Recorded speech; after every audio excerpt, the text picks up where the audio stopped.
We can have a powerful connection to our past life, and sometimes we come into the current life in order to face a karmic archetype or a karmic cycle that our soul has been moving through. So this is a reading on Sean Puffy Combs. So as I started to tap into Sean Combs' past life, I was instantly brought to the American slave trade.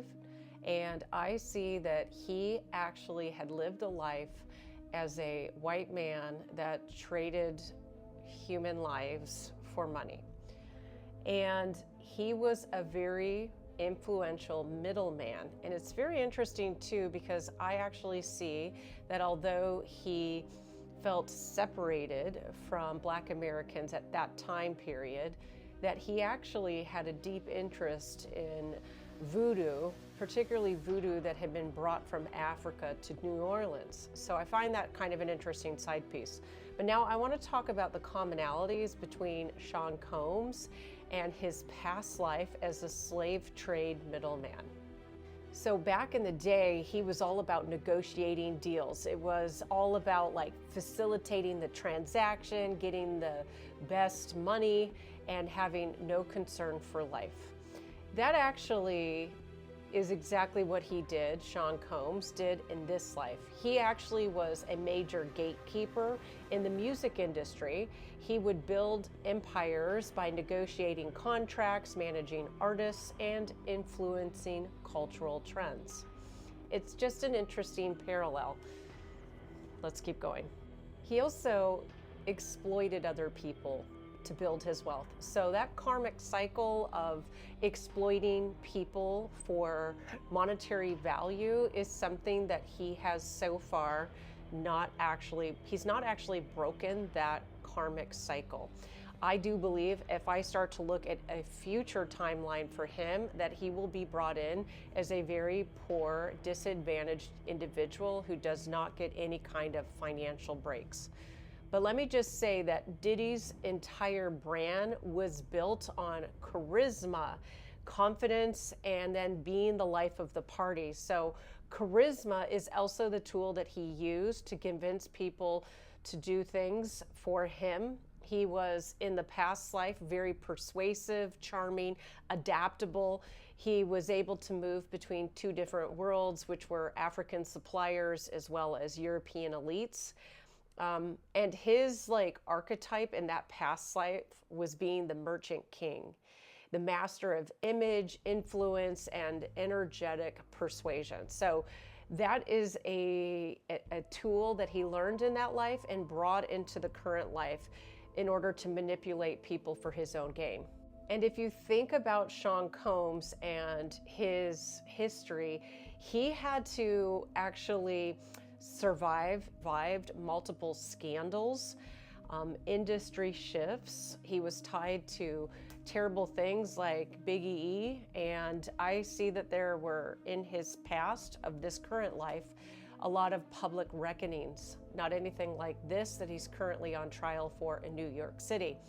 But he had the ability to calculate his image and shift it based on the collective energy.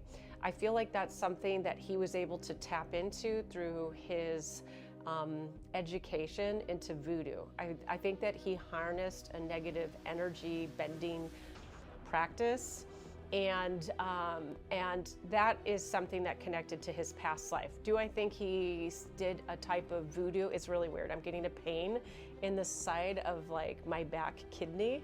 I don't ever get pain there. It's probably because I'm talking about this so openly. Let's keep going. So I just want to say that he traded his soul in order to stay in power. And I think I was getting ready to share this with you when I started to feel that kind of physical tension in my body. This is karmic entanglement for him. I know that I'm divinely protected, but I can feel that when it comes to Sean Combs in this current life, he does not want the truth to come out. And I believe that he's binded and cast a type of spell or a type of energy to keep things as tight-lipped as possible. So I find that kind of interesting. The last thing that I will say is the burden of a hidden shadow.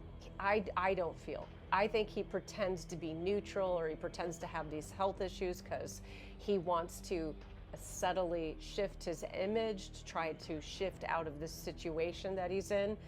But these allegations and the type of receipts that are being brought to the court system, these are serious allegations, and I think that he will have a very difficult time unraveling and changing the energetic outcome of his life. I very specifically think that his hidden shadow is actually going to lead to it being exposed and the truth eventually coming out. So my goal here is just to let you know that he had that past life in the French Quarter, and he did not value life, and yet he came back here to Earth to try to attempt something different, being in the role of a Black American, and yet he repeated the same patterns.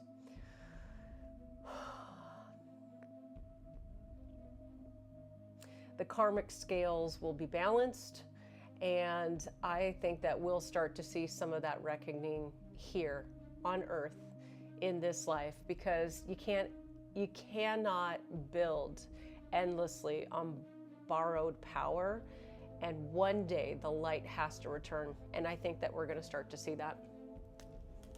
Let me know what you think, and if there's any other celebrities that you want me to do an in-depth past life reading of, then just let me know in the comments, and away we go.